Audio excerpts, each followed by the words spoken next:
Hello. How are you doing? Can you Let hear me me, just. Ali? I can. How's the book going?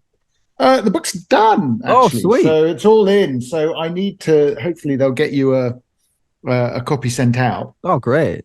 I think the thing with writing books is that the writing is half of it, and a good deal of it is the sort of the editing, the copy editing, the proofreading, and of course, when you get to that stage, you're so fed up of the text that it's quite difficult to get any enthusiasm. Yeah, Um, yeah, yeah. do you know what I mean? I mean, because you sort of read it so many times. How like Uh, that's the, and basically the other thing is I'm a dreadful proofreader. So because I'm so familiar with the text, and I have to give credit where credit is due. My copy editor was fantastic actually. I mean, she did a wonderful job. And in some cases, I looked at it and I thought, gee, I said, "Christ, did I write that? Because that's all dreadful phrasing." I mean, the thing that was quite funny actually is that I actually thought some of the bits that she picked up on, I had in the back of my mind, oh, yeah, it's a nice turn of phrase, yeah, yeah, So it's a good sort of Twitter handle. yeah. And then when she looked at it and I looked at it again, it was, I just thought, God, actually that's actually very poorly phrased. And I'm glad she picked it up. So, Right. fingers crossed and whatever. I mean, I can't say there's no, like I say with these things, you can never say there's going to be no errors in it. Yeah. Badly, we do our best. And ultimately, of course, it's my name on the thing, so we have to see how it goes. So it's gonna be Do you need because I've been writing a book for the last few months. It's a stupid book. It's not excellent. it's just a Good. dumbass book of like it's it's kind of funny because I had to kind of go back in time because there's a part where I set something in back in the thing, and I had to go back and look at like what were the police like back in 18 something, Yeah, what were they yeah, yeah, called, yeah. and like what like how It's was quite the interesting, actually. yeah. Yeah, So I you mean, actually kind it's of had a bit like Interview with a Vampire, isn't it? Which sort of goes yeah through this yeah sort of yeah timing, and you have yeah. to I sort mean of it's capture the totally atmosphere. it's stupid like, but I just was like, you know what, I'd like There's to write something something up, so I have to say. I mean, I find, and I would say this, of course. I mean, I find writing to be both therapeutic. I mean, if yeah, I can do it well, the thing is that I think the problem these days, and this is obviously pertaining to me in a sense, is that academic work is meant to be quite procedural, slow. right, Take your time. right, But of course, the modern demand is quite different. So not only will you get a uh, um, the publishers obviously encouraging users to get in on deadlines, whatever, which is fine. I mean, that's fair enough because often mm, academics can take forever. But the other thing is the op-eds and stuff. So people will then say, "Oh, could you come and write an op-ed for the paper or whatever like this?" And of course, they'll want it by tomorrow. oh And some people are excellent at this. I mean, I have to say, I'm very good at writing, 500 words or 1,000 words in no time at all. And on a good day, I can do it. yeah, But on a bad day, it's just I just can't. I mean, I just not my brain is because I'm constantly going back and thinking, I what can get I you, improve? Do you know what I mean? yeah, So it's and I invariably, I mean, you'll find this. I mean, I'm sure is basically you'll click send. I mean, that's what I always say to my publishers. I say the minute I click send, I do it because I know an hour later, once I've clicked send, there's yeah. something I want to change. But I won't. But I won't have that moment, that epiphany, until I've clicked send. I mean, Yeah, that's the way. So I yeah. like to say to publishers, when I click send, this is a draft, by the way. I'll probably come back with you in an hour with a revised Okay. version. And you're always your own worst critic. Like I know that with That's music, right. like every bit of music I put out, Absolutely. I listen back to it, I go, oh, that fucking snare, like, and no one gives a But shit. I mean, No one this is the cares. thing, and you're absolutely right, and this is why also I think it's quite interesting, as you say, that the sort of artistic arc in a sense, because we like, and obviously writers, we like to think we're artists as well. I Yeah. mean, but the other, it's sort of this form of an old tutor of mine used to say to me that you know what real scholarship is. You sort of go, the real scholarship is when you agonize, exactly as you said, over that little thing, that reference or that Yeah. that turn of phrase, or in your case, as you say, that particular, recording that you've done, and you agonize over it on a scale that actually most other people won't notice at all. No. Yeah. No, I there's mean, not. the odds are, in my case, to be honest, someone will notice because you always get critics that come in and, there's always one person who's Yeah, being very clever about it. And so they, but, it is difficult. And you're right. I think the sign of a good artist, in a sense, the sign of someone who loves their art, whatever that field is someone who really is a good self-critic, actually, and is yeah. a good self-critic. And you do, the problem is, Paul, is that, as you know, is we all suffer from deep anxiety. I I mean, know. that's the thing. But I always think So, it's like because when you put out music, I mean, I've had great reviews and then horrible reviews, and like you know the and that's the thing, isn't it? I Yeah, thought that's getting the thing. when I first got a horrible review, I was like, this mother, who's this fucking email? I'm gonna email this guy. Mm, But it was the best thing in hindsight because like after I got that one horrible review, I was like, well, if you believe the good ones, you got to believe the bad ones. So it kind mm. of doesn't matter. Well, listen, I'll tell you something. I always get pretty terrible reviews. Really? Oh yeah, I mean, not always, but I mean, because the field is very competitive. Okay. Okay, now when you're dealing with Iran and the Middle East, and as we'll be talking a little bit more, Politics. yeah, politics. It becomes, that in some aspects of academia, less so probably in Britain, to be honest. I mean, I couldn't, I wouldn't, but particularly in America and other places where things Mm, become very, very competitive for jobs and stuff like that. But it affects here too. I mean, let's not have illusions about it. A good or a bad review can really affect a career. Now, as a young academic, you're always sort of like, ooh, in fear of that dreadful review. But yeah. actually, as you say, a bad review, badly written, actually is quite good for you. Because in some ways, people can say, oh, it's obviously got under their bonnet. I mean, it's obviously peed them off and whatever, and whatever. And I had critics on my first book. I mean, I had some really odd criticisms. But, I had some compliments too. So there was a sort of a balance, and Yeah. that's all worked out. Yeah. But, as I've gone up the ladder, there are lots of people, I'm sorry to say, who seem to think that the way to get ahead in life is is to basically, insult the person further ahead. Do you know what I mean? So I Yeah. mean, Yeah. so you sort of get this stuff, and I go, I never said that in this book, or I never said that in this article, but they've obviously decided, that they're going to lay in some, and the worst ones, actually, to be honest, are not the reviews that you get, published reviews and stuff, because when you're publishing a review, Mm, people are actually very careful in published reviews, and I'm less so now because I don't need to worry about whether I'm going to get promoted or not, and I'm much more honest in some of my critiques. I don't yeah. want to be nasty about it, by the way, but you just want to sort of like say, I think this has been mistaken or this has been Mhm. misread or whatever. And I think a lot of younger people these days are less keen to necessarily be as aggressive, but where I think it's worse is in the sort of the anonymous peer review stuff that goes on. Because when you hide behind the anonymity, God, I mean, people just let rip. I mean, I've just never seen it. And again, it comes from all ranges, from more senior to junior to whatever. And I've been astonished at some of Really? the Yeah. comments. Oh yeah, yeah, yeah. I mean, I think. Well, I mean, we could talk about this, and I'm sure we will. I mean, I think there are elements in academia that have become very polarized on a wide range of issues, really, and have lost that sort of sense of even compassion or moderation, actually, in the way they look. I Yeah. mean, my view is, and I see this also with students, the point about when you're dealing with students and your role there is to encourage growth. And you don't encourage growth by sort of hammering them and telling them they're absolutely useless. I mean, it's not a constructive way forward. Yeah. Yeah. So, and I think you see that in a wide range of um, critiques. I mean, it's not just academia, by the way. I mean, I'm sure you'll have experienced, in music, but also, in any form of the arts and whatever, you'll Mm. get critiques. Some of them are just very, very indulgent. Yeah. They're a little, they're mean, actually, they're nasty, but they get there because some editors love it. And I have said to someone, I once had I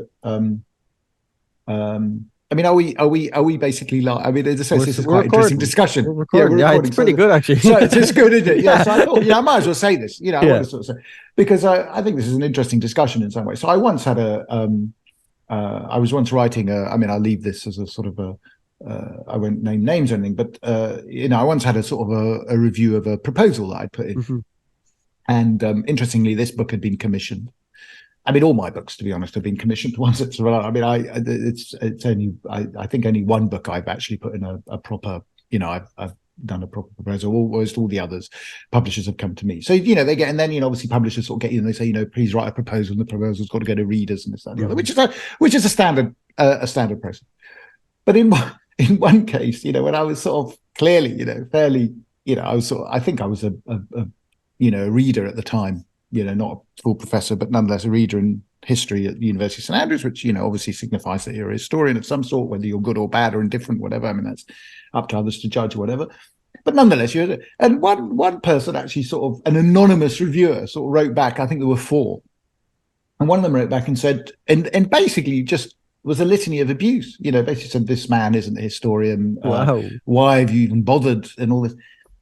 And of course they send it to you because it's part of the process. Right? Yeah. And I sort of said, why have you said this? And they said, do you have any response? And I said, no, not really. I mean, they haven't made any constructive comments. I mean, yeah, it's just obviously this person has decided to go on a rant or something. I don't know who it was. And but I just thought also that is just completely unhelpful. I mean, I feel publishers also need to sort of say to people, and that's what I do. I mean, I do a lot of anonymous reviews. And I sometimes have said that, this is not worth publishing in its current, but I've always tried to be constructive about it and always tried to say why, and say this is what, not an ad hominem attack on the author, which is a sort of a daft thing to do. Yeah. I mean, I have to say invariably, my interestingly, I mean, it also works in that those of my comments are completely ignored anyway, and certain books get published, which then I think the publisher laments it. But there you are. I mean, it's just the way it works. I mean, publishers now want to get books on their list, and they're often not as selective or as judicious and selecting the books. I mean, it is a problem in academia, I have to say, these days, and in publishing as a whole. When I started out in this, and Paul, let's be honest, I'm considerably older than you. When I started out in this, the idea that you publish a book, in your first 5 years or something, it was a sort of like a fantasy almost. I mean, most people assumed when I started out, or when I was sort of starting out with even with my degree and stuff. I mean, this is back in the 80s, right? The idea was that, you write your articles, you build your art, but basically a book is something that an academic does at the end of their career. It's part of their, you know what I mean? I mean, there are some exceptional academics that could publish, vociferously, but by and large, an academic text was something that at the, later stage of the career, when you've accumulated that sort of wisdom, and that was an assumed thing. But then, of course, the whole system, and I think you guys in Ireland have adopted this. I don't know why. It's this sort of research excellence framework or whatever, this sort of research assessment exercise. I remember talking to some friends in Cork actually about this. I said, why the hell have you adopted this? They said, well, we sort of copied the things you guys do. I said, why? I mean, so, and they have this sort of system where, you're obliged to publish. Okay. And it's a good thing in some ways. I mean, it's a good thing in one way.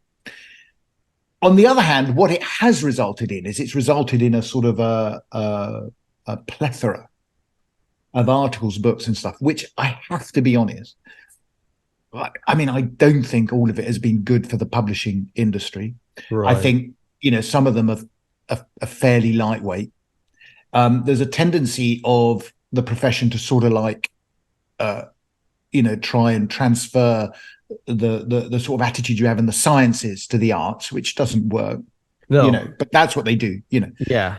So if you're I don't know, a scientist of one sort, you might be a joint author with 15 other authors on a 2-page paper. I mean, that's because that's just the way they do things, right? Yeah. That's not going to have any history or politics. I mean, you just wouldn't do that. But there's a tendency to sort of think, they can do 15 articles. Well, of course they can do 15 articles because they're writing joint pieces based on experimentation, whatever, of which is 2 to 3 pages long. I remember many years ago there was a geographer who I knew, very prominent, in the not a human geographer, a sort of a more on the science side, and one of his submissions was a 3-page article done with 8 other authors. Wow. And and as a historian, it's a bit like, I mean, you wouldn't encounter any like in music, I don't think, but it would be, I just find that, that's just a different sort of thing, So Yeah. they try and apply that over to us. And, I think at the end of the day, the problem we have is that, and I say this to students all the time. I said, when you look at books and you look at things being published, look at things online, because there's so much stuff online these days. And this is Mm. where, we get to conspiracy theories. I mean, this is a nice segue into our uses and abuses of history, by the way, Paul. But, when you look at this, things have a certain legitimacy, because it's been published. Mm. Um, and particularly if it's a book, and if it's from a reputable publisher, so people say, well, it has to be sort of legitimate. But I have to say, I'd say certainly on the field I'm familiar with, there's quite a lot of the books that are published. I don't rate particularly at all. Right. In the sense that they are very broad, they're very survey. I mean, obviously they have a merit on one level or another.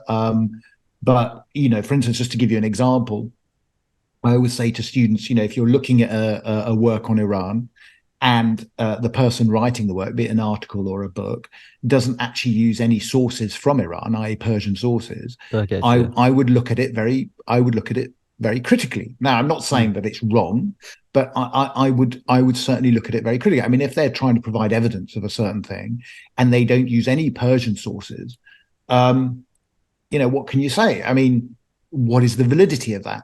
Yeah. You have to look. Now, it could be, let's say, for the sake of argument, a study of Irish relations with Iran, using a lot of archives from the Irish, diplomatic service. Fine, there's a merit in that, right? Because you're looking at a specific relationship. But if you're looking at Iranian reactions to, that relationship with Britain, with Ireland, with America, whatever, then you can't do that purely from non-Persian sources. So, that's one thing. The other thing that I find, and this goes back, and I will say this, is that a lot of writing today on the Middle East, on many, kind of tends to view, and I think we discussed this a little bit previously, actually, tend to do through a lens of the present and a lens of the sort of modern, quote, nation state. I mean, that's Yeah. a terrible term to use, but sort of modern nationalism Yeah. informs that opinion in a way. Yeah. And you'll get, I mean, I've seen stuff. Sorry, I've seen stuff which, sometimes writes, as if there's a sort of a static um, uh, that history doesn't move. History is a Yeah. progression of some sort. And Yeah. when I Yeah. mean Yeah. progression, by the way, I don't mean progressive. I just mean it's a process of development. Yeah. So, I mean, just to give you a couple of examples, so maybe listeners can better understand what I'm saying. If people say, for instance, that one of the standard tropes that you get is Iran has always felt under siege. I mean, you get this sense from Russia as well. I always find the one with Russia quite entertaining because I said, well, I mean, Russia's such a massive country. I mean, Yeah. what do you mean it's under siege? I mean, it's like, but they say, Iran always has a sense of being under siege. Now, yes, I mean that there is an element of that in certainly in contemporary Iranian foreign policy thinking. Mhm. But to say, for instance, that you can trace this historically back to, say, the 16th or 17th century. Now, again, you guys Ireland will be familiar with this as well, of course. This sort of notion of rooting things in a historical experience. Mhm. Now, the difference is you could probably say in Ireland that we root this because you can see it in the literature and the culture and the folklore, the poetry and the this, and it's being repeated over and over, Yeah. and generation after generation. The interesting thing with that, of course, is generation after generation reinvents it for its own generation. Do you know what I mean? I mean, it's a myth. It's a mythology that has been considered, reinvented. It's not entirely unconnected to the previous generation. People build it and they interpret it in different ways, but nonetheless, it's there. But in the Iranian case, by the way, there is very little evidence of this at all. I mean, we don't have it. I mean, what they might say is, oh, there's an oral tradition. Well, Okay. if there is, I mean, you have to explain how that works. Mm. So there are people that talk. I have a very good friend here at St Andrews who works on intellectual history. I mean, Richard Watmore, and we talked about this. About when you're looking at intellectual history and the ideas and how ideas shape the way we think, you've got to provide some sort of intellectual genealogy of how those ideas have been transferred. Hmm. Now, it's not an exact science. Of course, it's not an exact science, but you've got to provide something. You can't just assume it. You can't just believe it. And far too often, I think, in even modern social science and sociology and even in history, dare I say, there's far too much that is assumed Right. by people. And it's really a matter of belief. It goes back again to this idea that we had about, the decline of religion and secularism and all this. Actually, religion in some ways, or religious belief, if you take the actual notion of Christianity or Islam or Judaism or whatever out of it, the notion of a certainty of belief in something, Hmm. be it ideological or related to God or whatever, it's still actually ever present. I mean, it is still ever present in our thinking. And this is why I think, when they talk about the secularization of the European mind, I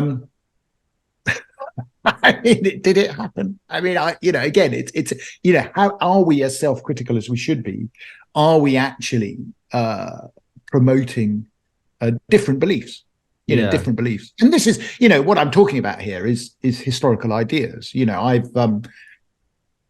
I give you an example of one which is is again raising its head in Iran, for instance, and it relates back to something that an experience, traumatic experience in Ireland, of course, and that is famine. Hmm. So the Iranians have got it into their heads, and you just can't make this stuff up, really, to be honest. But we've got that famine is the great disaster, of the modern age, Okay.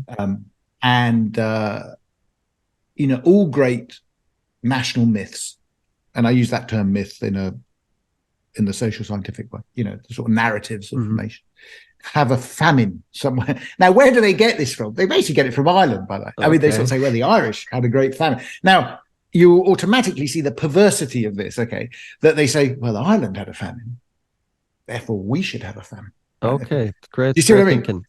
No, yeah, do you know what I mean? So it's like, okay, I'm What not. for what purpose? Like, I what's the know. Well, the purpose? purpose is for grievance. So basically, what they say Okay.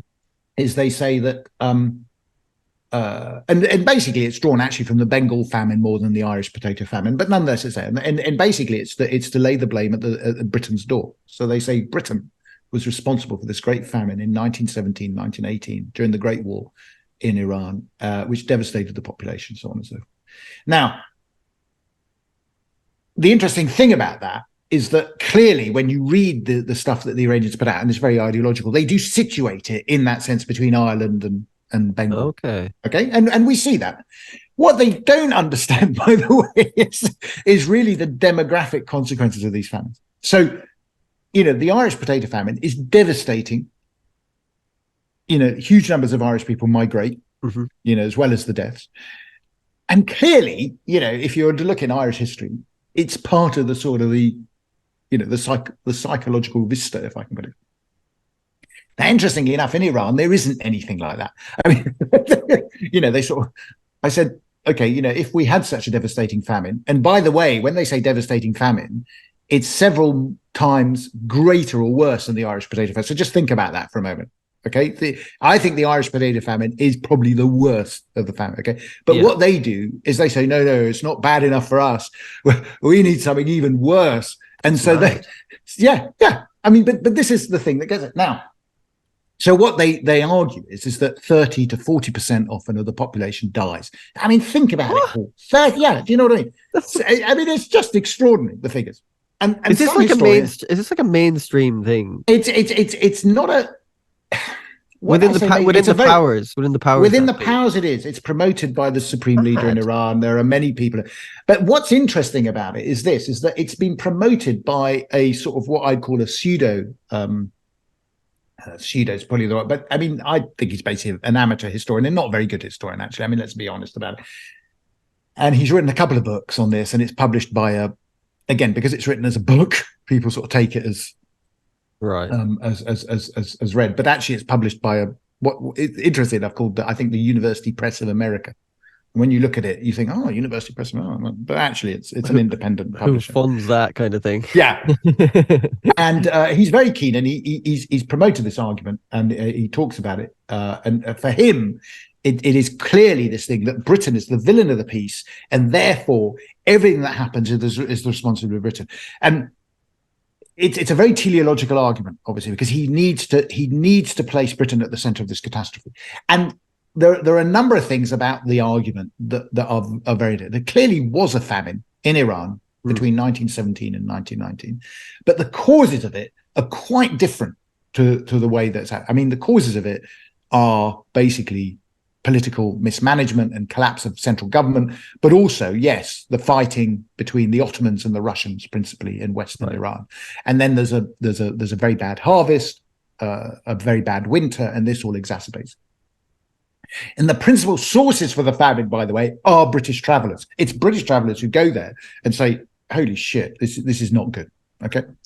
And it's the British then, 1918 afterwards, who are responsible for the administration, okay, of the situation. And where the British may have some responsibility, interestingly, is in the administrative management. Exactly as, you'd find with the Irish potato famine. Yeah. You get this sort of attitude that, well, it's God's law, natural. I mean, it's not as bad. Let me tell you, it's not as bad as during the Irish potato famine, where the Liberal government sort of says, well, let's let natural things take their course and all this sort of thing. And maybe we'll offer some assistance. But,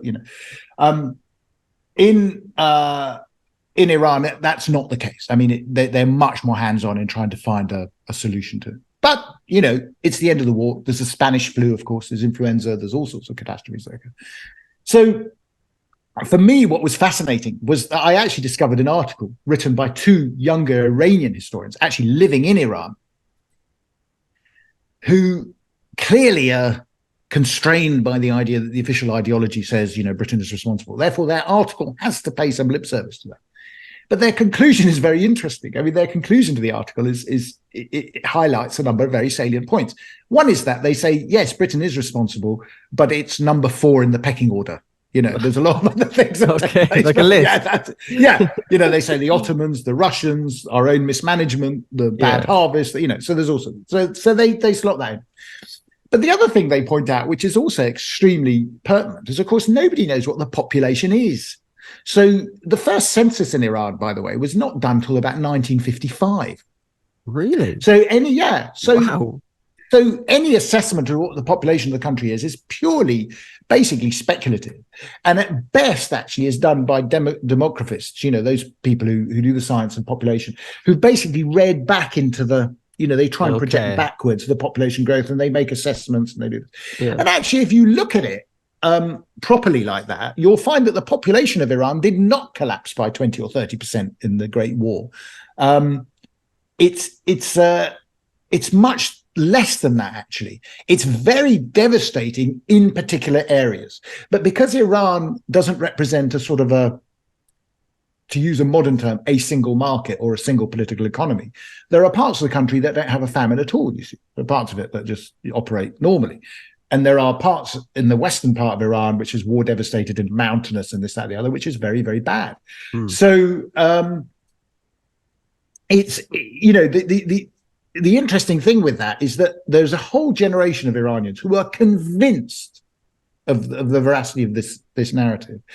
And, when you say to them, they say, for instance, we know that the British bought up grain and basically shipped it out to Mesopotamia or something for their.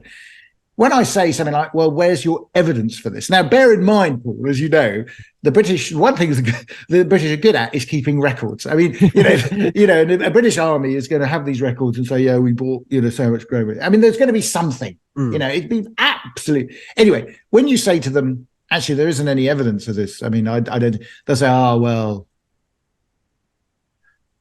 they destroyed it, or it's been better. So there's always a reason. There's always an answer for. Yeah. And you always have an answer for why that evidence doesn't exist, or why, and they don't provide it. And the thing is that, for me, the most perverse thing of the whole argument, there's enough blame to pass around, by the way. I mean, we all know that. We all know the British government can get up to all sorts of things, whatever. But what I find most perverse about this is this idea that they need to be part of a narrative of famine. Right. and not only do they want to be part of a narrative of famine in terms of, this has been dreadful, we're owed reparations, we need this, that, and the other. They want to outdo the others. Do you see what I mean? I find it perverse. That's So strange. what are you saying? Your famine is worse than the Irish potato. So what they want to try and say is that we've suffered more, and it's basically this this marketplace for suffering. Really, I mean, we want to be the great. It's the wider debate we have these days in society about victimhood. Yeah. And Well, my there's point like about that. it is, sorry, carry on. There's like that in slavery. There's like a certain thing when people go, "Oh, the Irish weren't slaves; they're indentured servants," and you're like, "Yeah, they were slaves. Like, stop that. Like, Yeah, yeah, they yeah, they got treated like shit. It's not yeah, like yeah. this thing of like, no, they were just indentured servants and they were fine. It was like, right, No, okay, no. I mean, that's not. I mean, I don't. I, I mean, there's a semantic game that often goes around. I mean, as you yeah, say, where people yeah, want to sort of like, finesse things around. yeah, And I've often said, and I'll say this a bit. When people say, "Oh, the British were very orientalist towards the other," I said to them, I said, actually, if you look at their relationships with different parts of the empire, for instance, I said, I don't see why you have to go to all these other places. Just go across and have a look at the relationship with Ireland. I yeah, mean, and actually, it is very particular in some senses. It's very, the relationship with Ireland is a very contradictory one in many mm, ways, but clearly it's there. I mean, you mm, clearly see it there. You don't have to go very far. You don't have to go to the Far East. I mean, there are questions, and you see this in other countries in the world as well, of course. I mean, where actually it's even much more local antagonisms are very, very clear, in terms of that. But you're right about the fact that I think people, I think for me, this is the perverse thing. I think I often say to people, things are bad enough. You don't have to exaggerate it. yeah, Did you see what I mean? I yeah, mean, this is, I yeah, mean, I don't think there's anything. And when I talk about even aspects of the British Empire, I always point out to people. I say, look, you're always trying to exaggerate either its evils or its goodness or it's this out there. I mean, these things I think are all a bit silly in many ways. Um, but I also point out to people, I say, you talk about it as if the British Empire was some sort of global charity. I mean, it wasn't. It's called the British Empire. I mean, it was. yeah. And the Empire question building. is, yeah, do you know what I mean? I mean, I'm not saying it's the worst thing since sliced bread. I'm not saying it's the best, Mm. but you've got to understand that at the end of the day, it was not sort of a precursor to Oxfam. I mean, it's clearly a Yeah, political project in yeah, the service of a particular political elite. Now, mm, you define that is in your own terms. So this is the thing. I think there's to go back to, I suppose, what we were saying earlier. There's a degree of polarization, and I think there's a sense among people that you know the more you exaggerate something, uh, the more you emphasize, you're sort of over egging the argument. But hmm I think the attraction to some people is that it offers a degree of clarity that the real world does not. And I think this is a problem, you see. I think this is a problem because people want clarity. They want to know who is the saint, who is the sinner, who is, the victim, who is the oppressor. And it's a very dichotomous yeah, division. And in some ways, again, to sort of mirror what I was saying earlier, it's a sort of a scientification. Is that a word? it is now. you know, I mean, Hannah Arendt has this wonderful word, when she talks about scientificality, the scientificality of the social sciences, in the sense that, things become very clear when Yeah, actually, as artists, shall we say, we know that the reality is much more nuanced and opaque. And that the trouble is that's not satisfactory to those who want a clear answer. yeah. And I Mm. think like that kind of leads into what we're going to discuss about obviously with Israel and Palestine. It's like the thing that like one thing that shocked me was that when it happened on October 7th, Yeah. those bodies were barely cold and people were posting pro-Palestine stuff on their page. Like I knew people on like Instagram putting like Mm. Palestine flags up and like stuff like that. I'm thinking, wait a minute, did just a load of Israeli people just got murdered and you're like that was just madness to me. Like I couldn't Well, understand that. I found it. I mean, I found it all very. I mean, I found it all very traumatic, to be honest, Yeah, and, and difficult to digest. And I've had to think about it very, very carefully. I mean, there's obviously very strong views, as you know yourself, on mm, either side of the divide. But I did find that actually the sort of the initial um, jubilation, shall we say, yeah, amongst certain people, celebration. particularly in the People West. I mean, people celebrating. I thought was I mean, to my mind, was just extraordinary. I mean, I couldn't. For me, it didn't compute. Yeah, And of course, people will say, and this is the fascinating thing. Of course, if you talk to Israelis, by the way, the Israelis, by and large, are extremely critical of the way their own government has behaved.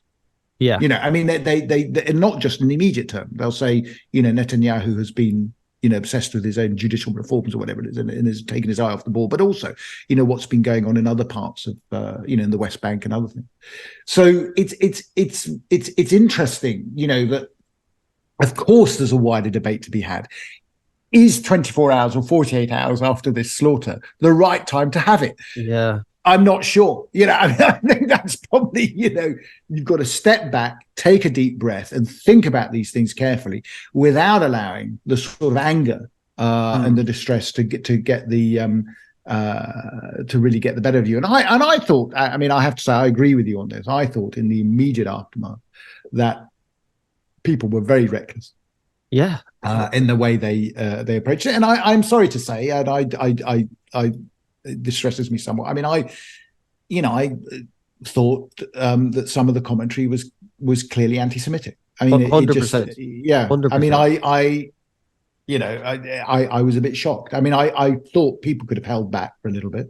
Yeah. And as you say, actually some of the best discussions I think about the context and the wider issue is actually happening among Israelis and among the Jewish diaspora, actually.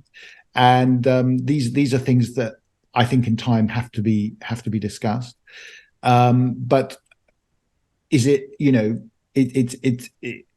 think the immediate aftermath was not the right time. No. And it showed like you're saying like this like I never really thought anti-Semitism in the West was uh like that pervasive, but it really, I mean, that's naive of me, but it Mm. really is. Like it's just some Well, of I think there is, and I think it's a sort of on some level, it's a casual prejudice, shall we say? mm, But then it extends, and I think I mean, let's take the whole case of this hospital that was bombed.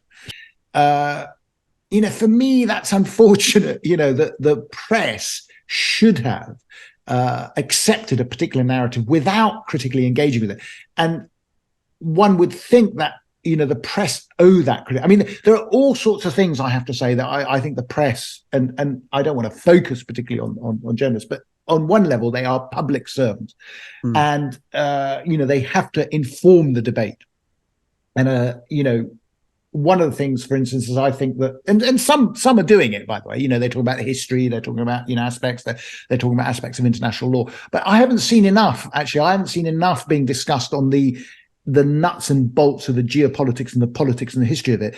Instead, what we're getting night after night after night is a sort of a series of visual trauma, be it in Gaza or mm, in Israel. Do you know what I mean? yeah. It's not actually looking at a deeper dive behind the sort of the problems that exist.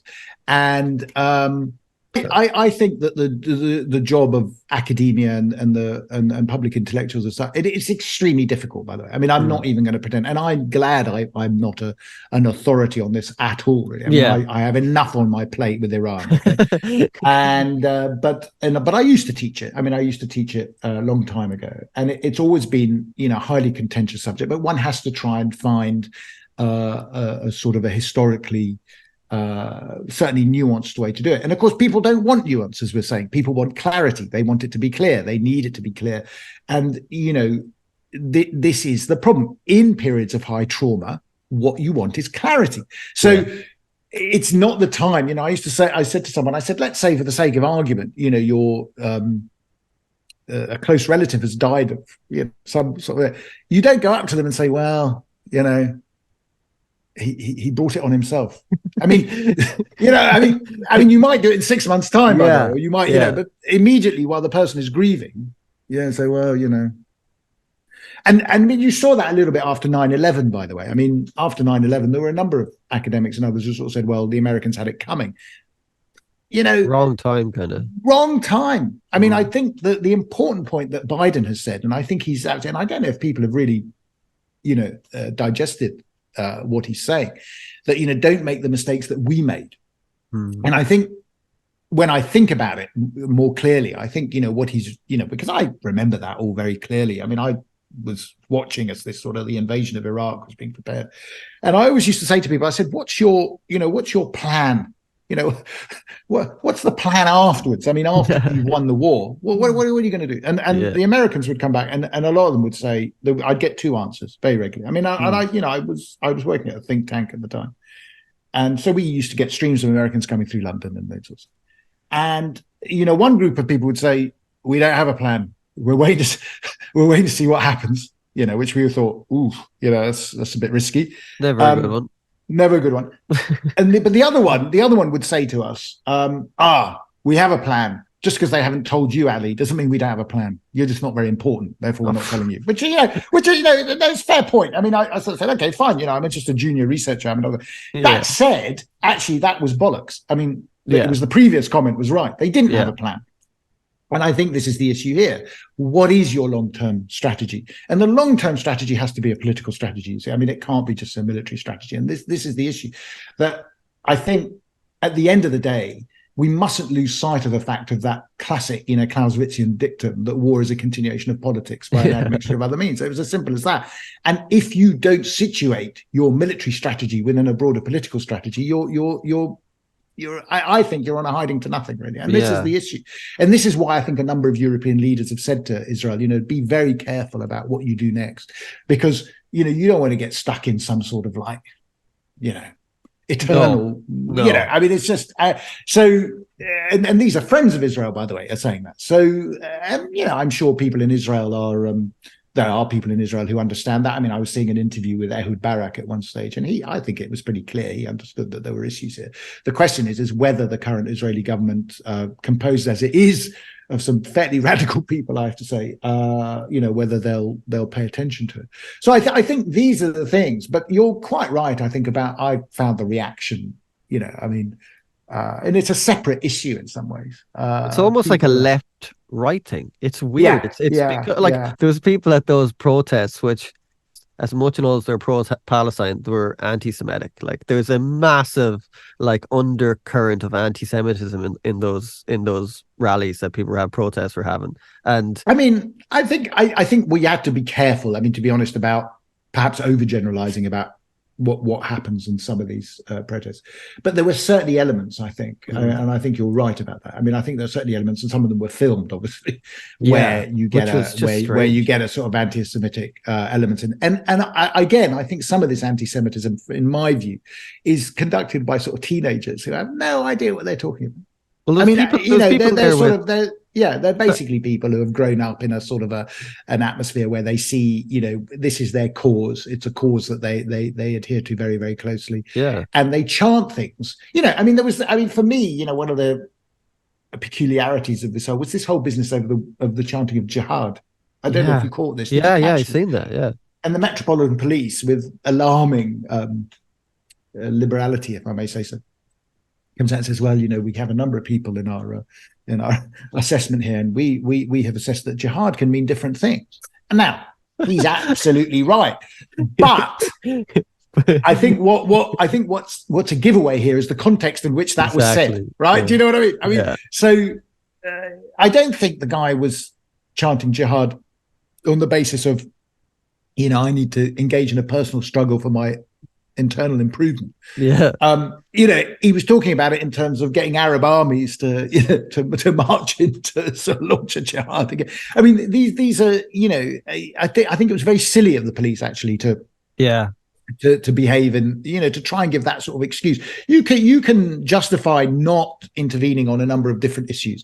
I don't think getting engaged on the nuances of Islamic jurisprudence and theology and whatever is one that the Met Police should be engaged in. And interesting enough, among a number of Iranian social media commentators, I mean, they were laughing about it. I mean, they sort of said, you know, why is the Met Police getting engaged in sort of the nuances of Islam? I mean, there is a, you know, we have, as I'm sure you do, you know, we have some wonderful, brilliant experts on Islam in this country. I mean, who can talk about it?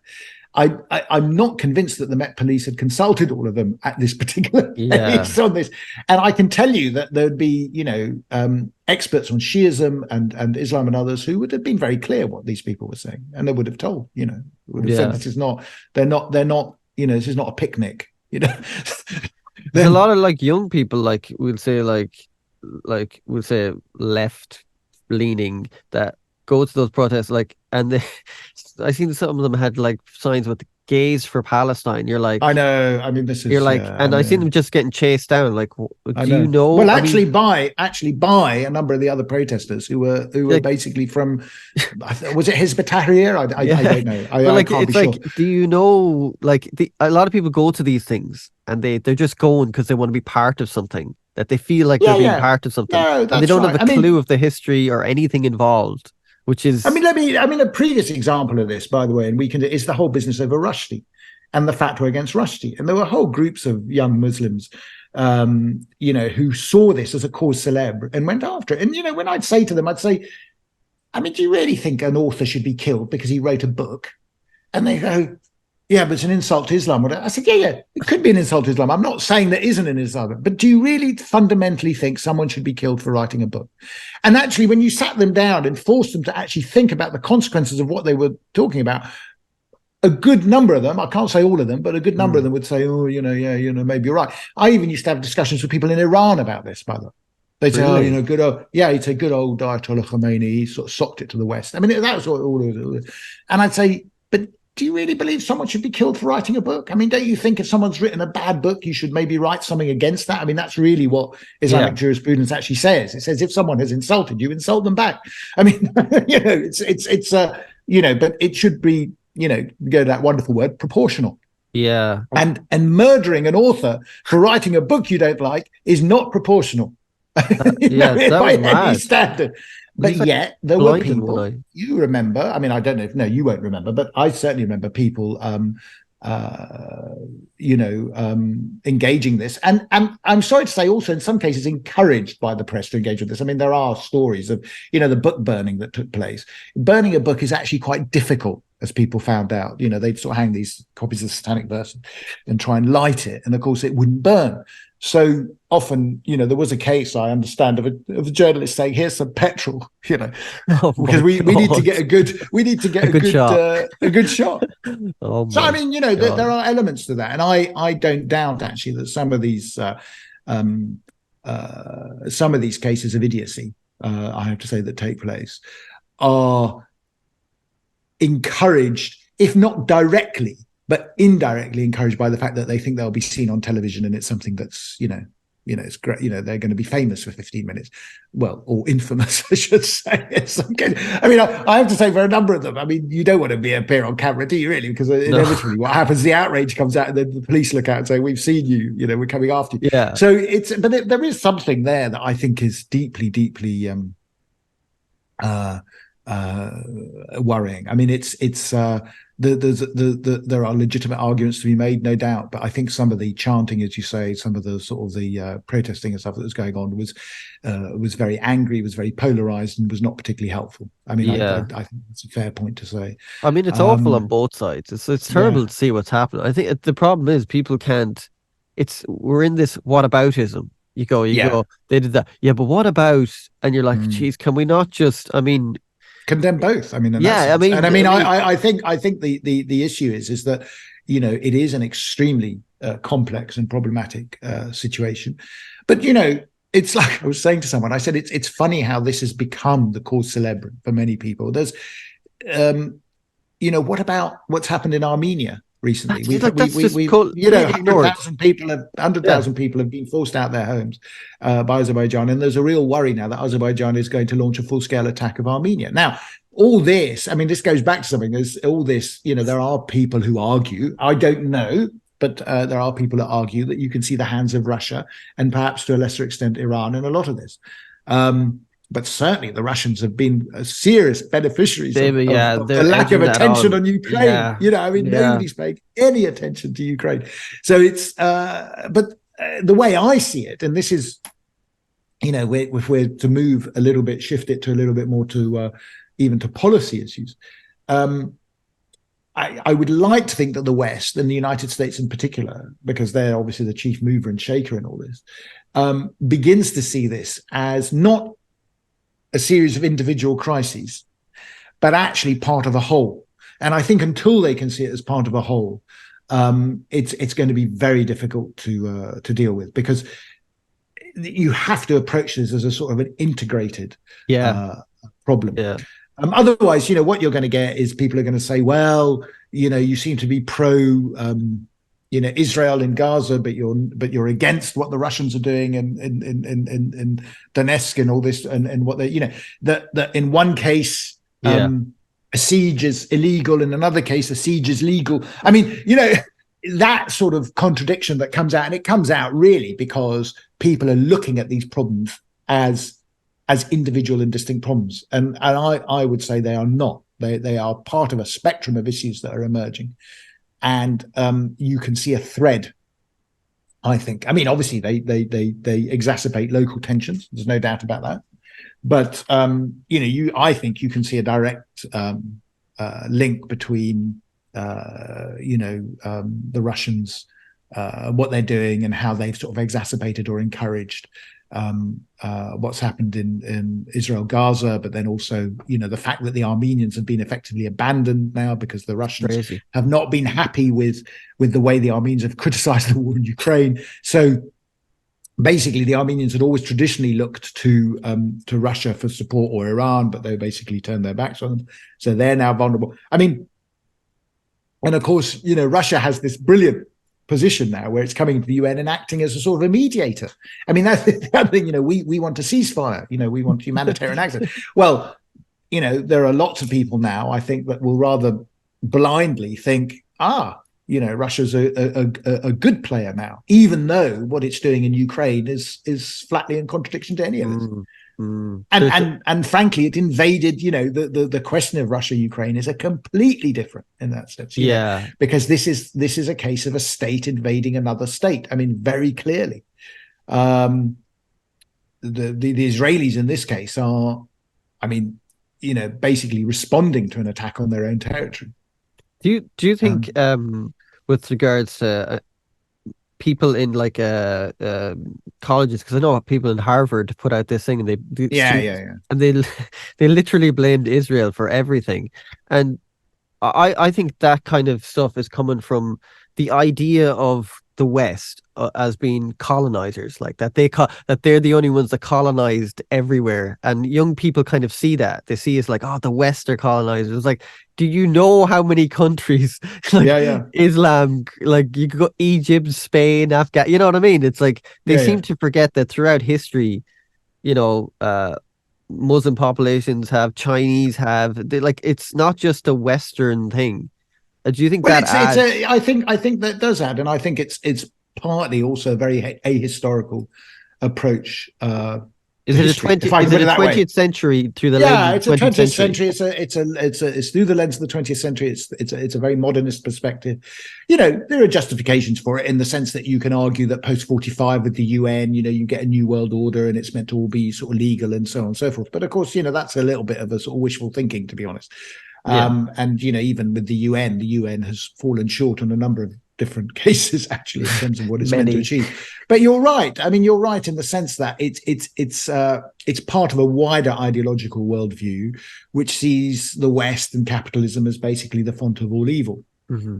And obviously, because it's the most proximate to us, it's something that energizes people. But of course, if you were to take the longer historical view,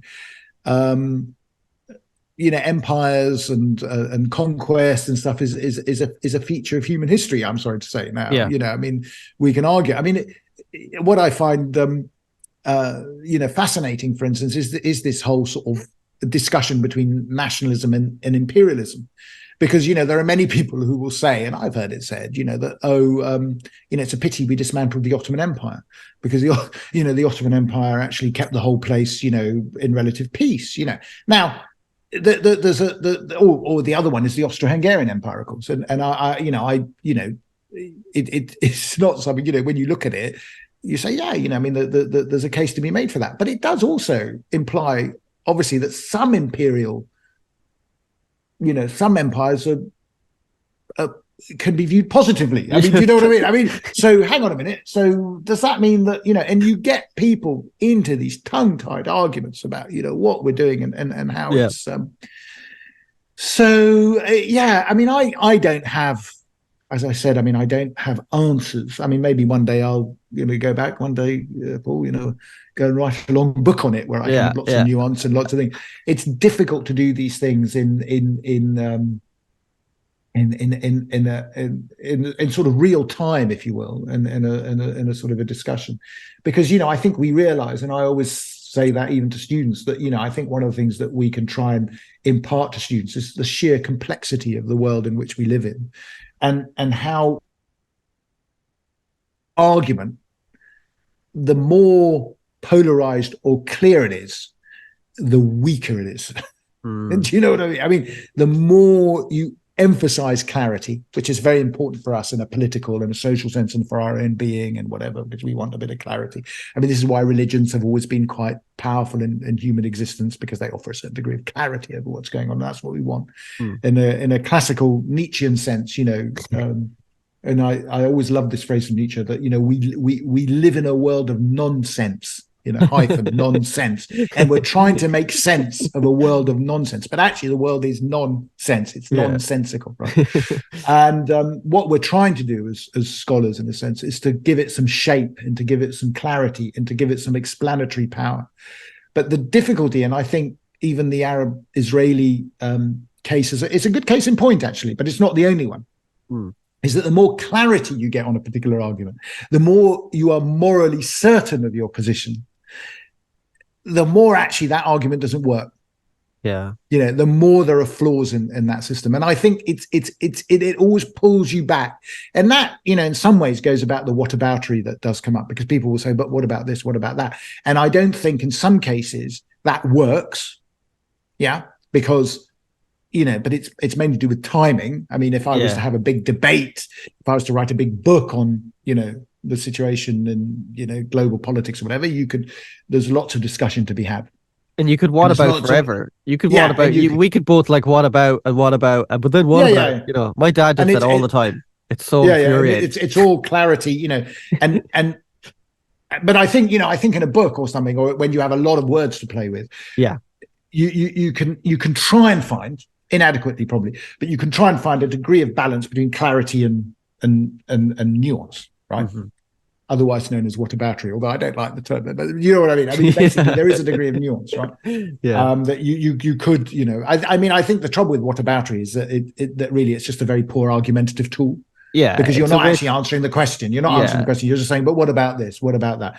And but at the same time, there are valid things to be asked. I mean, in terms of trying to refine your own argument. But it's at the end of the day, the clarity, as I said, is something that is always going to be vulnerable. And I think you have to realize that. You have to understand that.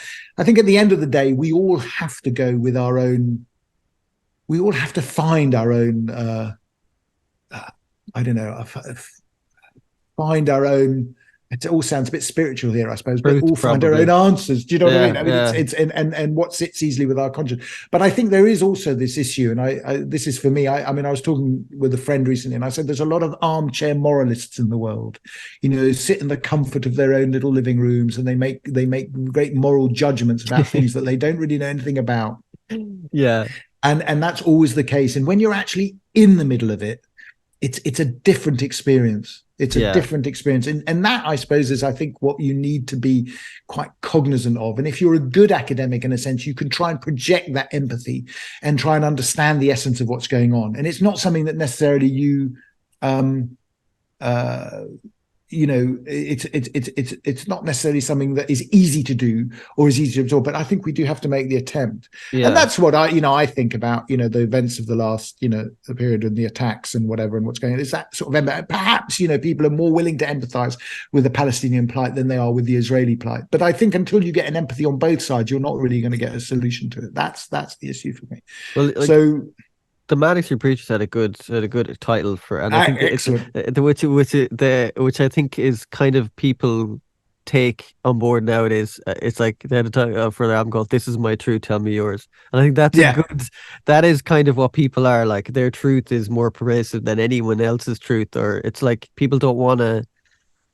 What I feel, what I don't like in the world now is it's like there's a if you don't agree with someone on absolutely everything, 100% of everything, Mm. your position is not valued. It's like if you don't agree with me 100% on everything, on every political view, on every social view, it's like, oh, you're against me. I think that's kind of you can kind of see And that. I agree. I mean, I agree that there's a real problem with that. I mean, in the sense that I think there are a validity of views across the spectrum. I mean, I think there's a limit to that. Obviously, I mean, Mm, there are some very radically right wing or radically left wing, I would say, views that I certainly wouldn't subscribe to.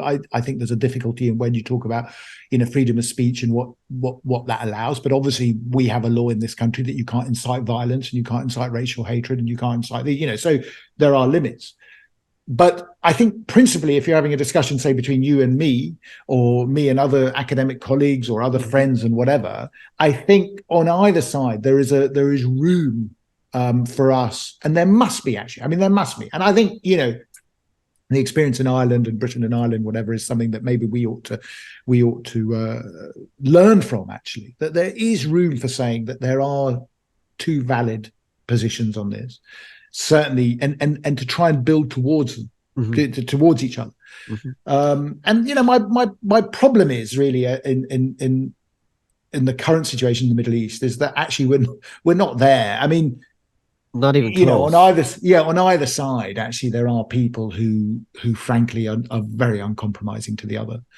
And this is undoubtedly a problem. And again, I can't help but think that the problem has been allowed to fester Yeah. because the Americans, the Europeans, the Arabs, for want of a better, have actually decided just to ignore it, and basically thought it will heal itself, or it Yeah. will, or it will go away, or something. Obviously, it's not going to happen because there are also other players who are determined for it not to go away, or determined to create problems, or so there's all sorts of things, that are work in the mix. And I think, the only solution, really, ultimately, at the end of the day, um, uh, I mean, again, I mean, I don't know, it's the only solution. I don't think the Europeans can do much, by the way. I mean, I think the Europeans have been absolutely, and I'm talking about the EU here, I'm sorry to say, but I think they've been pretty lackluster. I mean, they give a lot of money here, there, but they don't actually play a very strong political role. I think the only country that can play a much more emphatic role is the United States. And the United States, there's that classic comment from Jake Sullivan, who basically said a week before it all erupted that, I've actually spent very little time on the Middle East. It's been, compared to my predecessors, it's been rather good. I mean, talk about, mistimed comment. I Do you mean, think do you but think they're also it's afraid? revealing. Do you think they're afraid, given the history with Iran and Iraq and Syria, that they're like, oh, we can't get involved in another thing? No, I think there's definitely fatigue in the United States Yeah. post Iraq and stuff, and I can entirely understand that. But I'm also of the view, as a friend of mine said, if you break it, you got to fix it. And Yeah. I think, in some ways, the United States can't simply go in. Uh, Even if we accept, with good intentions or whatever, although many people would disagree about, certainly Iraq. Um, and if you're going to basically get engaged in a sort of a reorganization, in a sense, of that of the Middle East, then you have a certain obligation not to cut and run. And I say that with a heavy heart, I have to say, because I think also the Afghan withdrawal was a fiasco. I mean, it was Oh, all done very disaster. poorly. And I think at the end of the day, uh, whether we like it or not, there is really only one player in this. It's not China. It's not Russia. It's the United States. And the Yeah. United States has to step up to the plate at the end of the day. And if it says, oh, we don't have the bandwidth, we can't deal with Ukraine and, Israel, Palestine, I'm sorry, make the bandwidth. You're going to have Yeah. to make it. Yeah. And the thing is, it's if you're a superpower with I don't know what the size of the economy is, but it's massive, isn't it? It's still bigger than China's. And you have that capacity, you have that military hardware, but you also have that diplomatic experience and diplomatic tradition and the connections with Israel, obviously, which are going to be very important, and the Arab world. You need to exercise it, and you need to show a bit of nerve actually in that. It's not easy, but here's the one ray of light. I think is that we're at a time now when I think even Israelis are recognizing that the current direction of travel of their government is wrong. Yeah. And Yeah. they need to sort that out. So Yeah. I think you never know after this morass, and it is a morass. Some good may come out of it, and one has to remain hopeful. Do you not think America, the state, I should say, the United States, are kind of at their end of empire building? Do you not feel that, like, because China are making inroads, Well, I mean, like the thing is, the building Americans would roads say we're in never at. Montenegro? Yeah, we're Do you know? never at empire. I think the Americans vacillate and tend to vacillate between intervention and isolation. And at the moment, they're in a sort of a halfway house between both. But essentially, in that the direction of travel is isolation. I think what this has shown is that isolation doesn't work for them. I mean, you just simply can't do it. Because China are going to like making roads in Africa and all that kind of stuff. Like that's a whole, like that's a big area because once you go to Africa. But hell, if the Chinese think they can solve this problem, I mean, they're welcome to have a go. But I don't think they'll ever go. I mean, I don't think they'll get involved. I think they see it as a sort of a means of weakening the United States and others, and they're probably in some ways right. But that's all the more reason why the United States has to step up to the plate. And I know, and I entirely get your point. I mean, I think there's a lot of exhaustion, there's a lot of fatigue, there's a lot of unhappiness. But there are things that I think. There are things that can be done, and let's see how things move forward. But I would hope that the Americans are giving the Israelis some very sound and firm advice. I mean, as to how to progress. Because potentially it could be disastrous for everyone concerned. So these are things that we have, and as I said, who can play that role? It's got to be. I think the United States at the end of the day. Yeah. Before I let you go, I know I've gone over time. Sorry, I know. Don't worry. Sorry about that. But, we always do.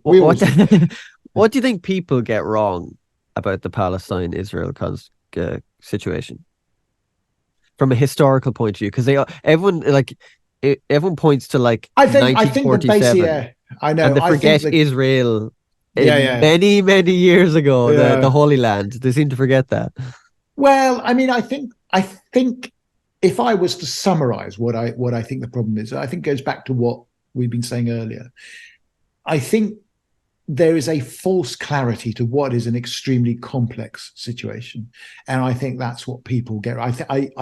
There isn't enough, I think, historical understanding, and on both sides of the divide. I mean, I think it's very clear. And both, and certainly, I mean, for me, the great thing is the people abroad who actually, frankly, don't have much to do with it, but are sort of drawn into it. And obviously, as we've seen from demonstrations and others, I think if you're going to engage very heavily in the politics of a situation that really doesn't immediately impact you, by the way, but it's something that you're ideologically or morally committed to, then you owe it to yourself actually to really have a much, much better understanding of the complexity of the situation, the origins of the state of Israel, and it's not all the Balfour Declaration, by the way. I mean, I know people sort of say, oh, it's all brilliant. There's a lot that happens between 1917 and afterwards, and, there are also negotiations that happen. There are opportunities for peace that happen, not, opportunities for peace that require really serious decisions of compromise. And sometimes these have been found wanting. I mean, I have to say. And so there are all sorts of issues that I think need to be I think, better understood.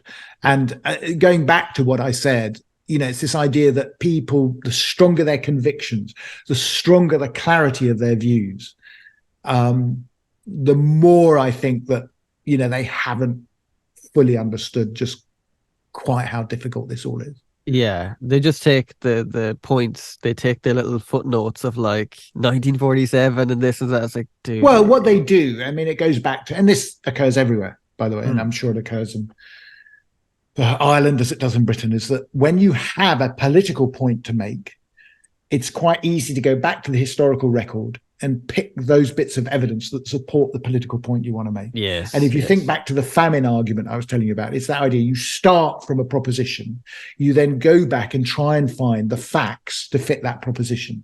And I think that's not the right way to do it, really. No. I mean, it's all it's doing is reinforcing very hardline positions, and it's not going to yield a solution. Yeah. Well, on that depressing note. On that note. Well, hopefully, man, I'm hopeful something. I mean, it's hoping we've got to be. I mean, we've got to be hopeful, and I think we've got to find ways. I think ultimately going forward to bring the two sides together. We've done it to an extent. I don't think it's perfect. We've done it to an extent in Ireland. But actually Ireland offers quite a good example of how it requires compromise. I mean, it requires compromise, and often quite serious compromise. We have to remain fixed, as Biden has said, but more than just words on this two-state solution. I mean, it's got to be something that is the practical outcome of it, which is going to require compromise. I mean, by the Israelis as well as the Palestinians. But it's a difficult one. I think it's a difficult one because people have become very, very embedded in particular views, and the events of the last 2 weeks are certainly not helping. It's crazy. Yeah. It's crazy. It's like I've gone at a point like I need to turn off the news. I know. Because it's actually kind of can affect your mental health, because you're just like, man, taking all that in, you're like, man, what the you start feeling negative and everything, and you kind of, which is not healthy. No, healthy. I mean, that's the point, and I agree with you. I've tended to sort of avoid the news as far as, I mean, I try, I limit myself in some way. But you're right. It is a sort of and for me, I have to say, it's not just that. It's the fact of what this may yield, the possibility of escalation. And the situation can get much, much worse. Yeah. And I was thinking that Neil Ferguson, of all people, was saying that he was lying awake at night, worried about how things were going. And I think if he says that, then you've got to be a bit worried that the situation is very, very delicate at the moment. Yeah. Well, we're not supposed to. Humans aren't supposed to know everything that's ever happened in every little nook and cranny of the world. I think because it just affects us. I think it just affects us. So, but anyways, thank you very much. Thanks so much, Paul. I always love our conversations, and we'll chat again soon. Next time we might just go straight back to Iran. Okay. All right. All right, brother. We'll talk to you soon. Thanks so much, Paul. Take it easy, brother. Bye-bye. Bye.